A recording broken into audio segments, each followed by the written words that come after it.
Le conseil municipal de Regina considère la dissolution de l'Association des expositions de Regina, également appelée la REAL, et ce en raison de ses préoccupations concernant sa situation financière.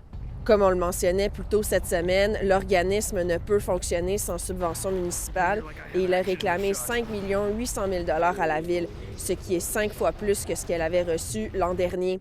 La Ville a donc commandé un rapport pour présenter les étapes et les effets de la dissolution de la REAL afin d'être en charge de la gestion complète de tous ses actifs. La REAL s'occupe d'infrastructures comme le Stade Mosaïque, mais aussi de l'organisation de plusieurs événements majeurs, comme la foire agricole Agribition. Une motion sera votée aujourd'hui à l'Assemblée législative concernant la taxe provinciale sur les carburants. Le NPD de la province demande la suspension de la taxe sur les carburants et le diesel pour une période de 6 mois afin d'aider les familles qui ont des difficultés avec les coûts élevés de la vie. Selon la chef de l'opposition officielle, Carla Beck, mettre sur pause cette taxe permettra aux familles saskatchewanaises d'économiser 15 sous par litre, alors que la taxe carbone permettrait d'en sauver 14.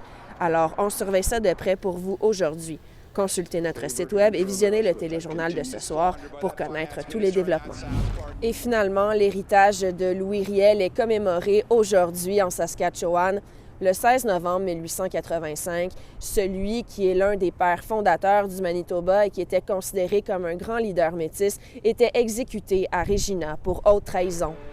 138 ans plus tard, son héritage continue d'être souligné en Saskatchewan.